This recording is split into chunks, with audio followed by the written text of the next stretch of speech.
రేపు అసెంబ్లీలో job calendar ప్రకటిస్తామన్నారు మంత్రులు పొంగులేటి శ్రీనివాసరెడ్డి, పొన్నం ప్రభాకర్. రేషన్ కార్డుల జారీ విధి విధానాలపై ఉత్తమ ఆధ్వర్యంలో సబ్ కమిటీ ఏర్పాటు చేస్తామన్నారు. మేనిఫెస్టోలో చెప్పినవన్నీ చేస్తామన్నారు. అర్హులైన ప్రతి పేదవాడికి తెల్ల రేషన్ కార్డు, ఆరోగ్యశ్రీ కార్డు ఉంటుందని చెప్పారు. కేబినెట్ భేటీ నిర్ణయాలను వివరించారు మంత్రులు.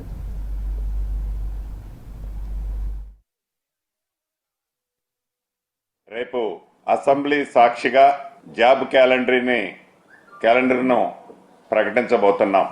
గడిచిన 10 సంవత్సరాలలో ఆనాటి రాష్ట్ర ప్రభుత్వం ఏదైతే పేదవాడి కష్టాల్లో పాలు పంచుకునే దాంట్లో మాటలకే పరిమితం అయింది తప్ప చేతల్లో ఏమి చేసింది అనేది ప్రత్యేకంగా చెప్పనవసరం లేదు.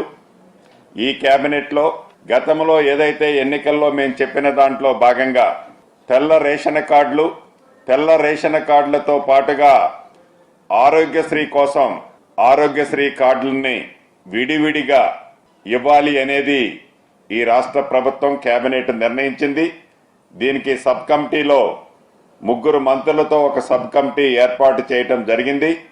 ఈ సబ్ కమిటీ రిపోర్టు నివేదిక గవర్నమెంట్కి ఇచ్చి ఆ విధి విధానాలు ఫైనల్ చేసి తప్పకుండా అనుకున్న ప్రకారం ప్రతి పేదవాడికి, అర్హులైన ప్రతి పేదవాళ్ళకి ఈ రాష్ట్ర ప్రభుత్వం తెల్ల రేషన్ కార్డు, అదే రకంగా ఆరోగ్యశ్రీ కార్డును కూడా ఇవ్వాలని ఈరోజు గౌరవ ముఖ్యమంత్రి రేవంత్ రెడ్డి గారి సమక్షంలో జరిగిన కేబినెట్ లో నిర్ణయం తీసుకోవడం జరిగింది.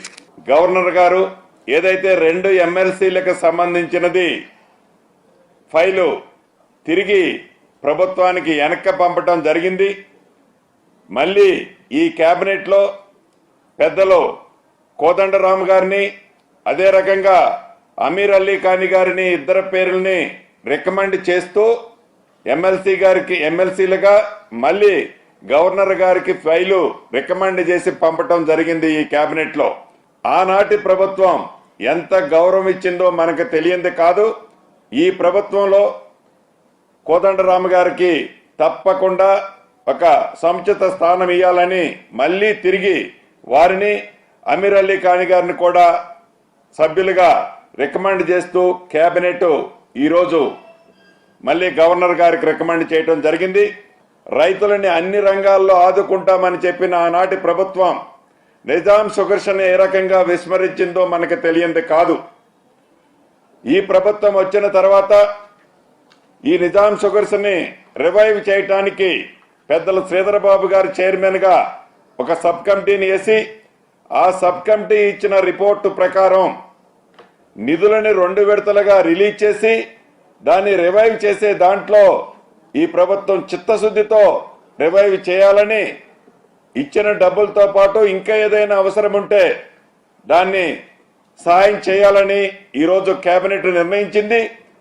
ఏదైతే మూసీని ప్రక్షాళన చేసి ఈ హైదరాబాద్ వాస్తవ్యులకి ఈ ప్రభుత్వం యొక్క ప్రాధాన్యత, ఈ ప్రభుత్వం యొక్క చిత్తశుద్ధి ఎలా ఉందో మన బడ్జెట్ లో మీరు స్పష్టంగా చూశారు.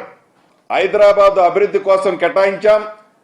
దాంతో పాటుగా అదనంగా మూసీ రివర్ ని కూడా ప్రక్షాళన చేయాలి అనేది ఈ రాష్ట్ర ముఖ్యమంత్రిగా కేబినెట్ అందరూ కూడా అదే దృష్టితో పనిచేస్తుంది. 13వ తారీఖు 7/2007 నాడు ఆనాడు కీర్తిశేషులు రాజశేఖర రెడ్డి గారు శంకుస్థాపన చేశారు. 13వ తారీఖు 7వ నెల 2007. ఇలా 1 ఆగస్టు 2024, దాదాపు 17 సంవత్సరాలు గడిచిపోయినటువంటి పరిస్థితి. 17 సంవత్సరాల 2007 నుంచి 14 వరకు దాదాపు 70-80% పనులు టన్నెల్తో సహా హెడ్ వర్క్స్ సంబంధించిన అన్ని రకాల పనులు పూర్తయి, right side 44 kilometre canal, left side 14 కిలోమీటర్కి సంబంధించిన అన్ని కూడా జరిగి కాలువల ద్వారా చేయాల్సిన పరిస్థితుల్లో ఆనాడు తెలంగాణ రాష్ట్రం ఏర్పడి కేసీఆర్ గారు ముఖ్యమంత్రి అయిన తర్వాత మీ అందరికీ జ్ఞాపకం ఉండొచ్చు, కేసీఆర్ గారు మొట్టమొదటిసారి ఆ ప్రాంతానికి వచ్చినప్పుడు అక్కడనే ఇన్ని రోజులు ఆంధ్రప్రదేశ్ ఉండే, ఇప్పుడు తెలంగాణ రాష్ట్రం వచ్చింది, ఎవడడ్డం వస్తారో చూస్తా, ఇక్కడనే కుర్చీ చేసుకొని కడతా అన్న ప్రాజెక్టు ఈ గౌరవేలు ప్రాజెక్టు మీకు జ్ఞాపకం చేస్తా ఉన్నాను. ఆ గౌరవేలు ప్రాజెక్టు 10 సంవత్సరాల పూర్తి కాలే.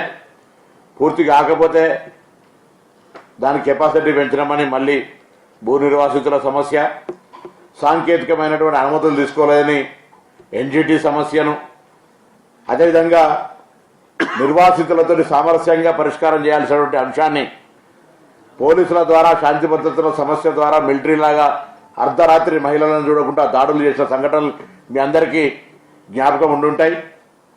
మీకు జ్ఞాపకం ఉన్నా లేకున్నా అక్కడ స్థానిక ప్రజలందరూ కూడా ఇప్పటికి కూడా ఆ దెబ్బలో కేసులు ఆ రాత్రి నిరంకుశత్వంగా జరిగిన వ్యవహారానికి సంబంధించి అందరూ కూడా తెలుసు. అటువంటి పరిస్థితుల్లో ఈనాడు ముఖ్యమంత్రి, ఆనాటి పిసిసి అధ్యక్షుడిగా మార్చి 2వ తారీఖు 2023 నాడు ఆ ప్రాంతం లోపల మేమందరం కూడా ప్రాజెక్టు సందర్శనకు పోయి కాంగ్రెస్ అధికారంలోకి రాగానే ఈ ప్రాజెక్టును పూర్తి చేసే బాధ్యత అని చెప్పడం జరిగింది.